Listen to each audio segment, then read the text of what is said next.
Hi everyone, if we're meeting for the first time, my name is Paul Vojchehoske and welcome to the Nebraska Landlord YouTube channel and Facebook if that's where you're watching this video. Hey, before we get started, do me a favor. If you're on Facebook, go ahead and like this video and like my page. If you're on YouTube, do me a favor, give this video a thumbs up, hit that subscribe button, click on the notification bell. All right, so the Nebraska legislature is very busy right now dealing with numerous Landlord Tenant Act changes or landlord tenant related type legislation. There is one in particular that I wanted to bring to your attention. It is LB 1038. It was introduced by Senator Matt Hansen. He is a Democrat, and I believe he's from the Lincoln area. I think that's where his district is located. Don't quote me on that, but I'm pretty sure that's where it is. This particular legislative bill does three things. It changes Nebraska Revised Statute 76-1410, the definitions section of the Landlord Tenant Act, and Nebraska Revised Statute 76-1415. Now, what it does is it, number one, defines or codifies what wear and tear is. Number two is it puts prohibition on predetermined charges that can be levied against a tenant security deposit. And number three is it provides punitive damages if you violate the changes in this law. So let's look at each one individually so you have a better understanding. Number one, it changes 76-1410, which is the definitions portion of the Nebraska Landlord Tenant Law, to include the definition of wear and tear. Now, in Nebraska, if this passes, we will use the ordinary wear and tear standard versus the normal wear and tear standard, which is a broader, looser, more liberal definition than the normal wear and tear.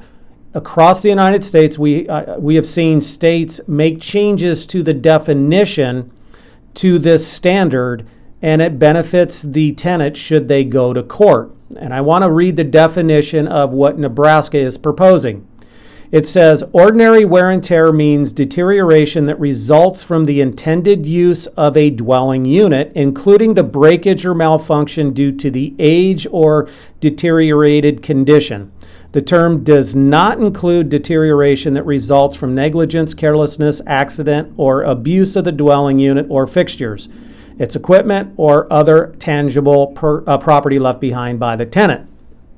Now, what's important about this definition is, number one, as I said, ordinary is different than normal. At least that's what we've seen in other states that have gone to this definition. Number two is, in those states that use this type of definition, it allows the judge to take into consideration the age of the dwelling when determining whether or not a broken item is actually broken beyond ordinary wear and tear. So the tenant could actually raise an affirmative defense that says, Judge, even though it's broken, it shouldn't matter because the age of the dwelling matters. Now, the next thing that LB 1038 does is it makes changes to Nebraska Revised Statute 76-1415.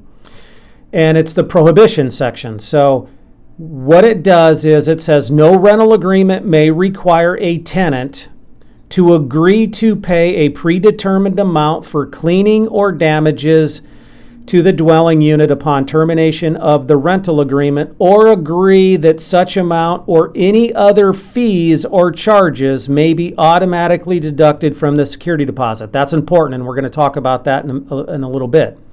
Except those specifically permitted under the Uniform Residential Landlord Tenant Act.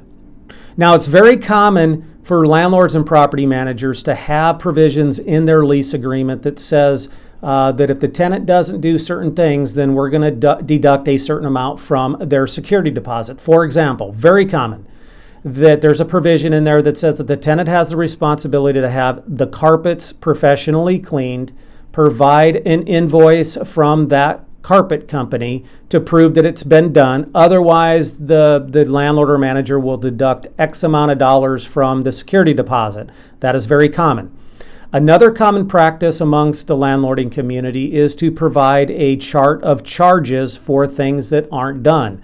So the landlord or the manager will list very common items that the tenant fails to clean, such as cleaning the stove, the refrigerator, changing burned out light bulbs, and then the landlord or manager will include a minimum charge that is stated in the lease agreement. We call it a chart of charges.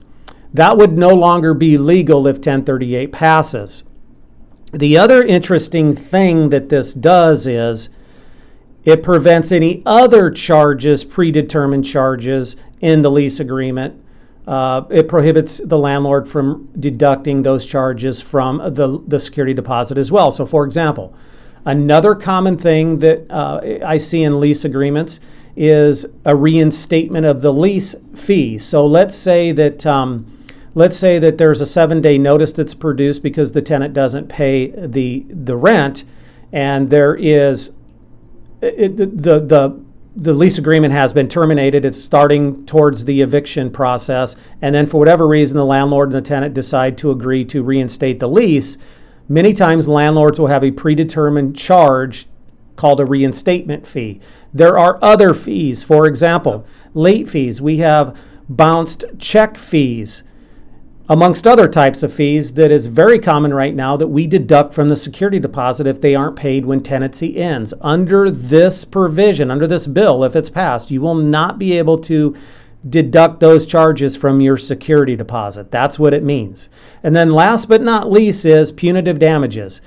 Senator Hansen has included that if you put those provisions in the lease, then the tenant can sue you, and the tenant is entitled to an amount equal to 1 month's rent in punitive damages plus attorney's fees, reasonable attorney's fees. That's called a punitive damages.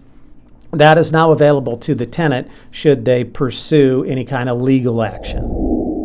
Now, I'm going to put a link to LB 1038 down in the video description so you can download and read this bill for yourself. I'm also going to put a link to the state senators, so that way there, if you wish to opine, you wish to contact your state senator and opine on this bill or any other bill, you can easily do that. And before you leave, please do me a favor. Please give this video a thumbs up, hit that subscribe button, click on the notification bell, and I'll see you in the next informative video, I'm sure. Thanks, everybody.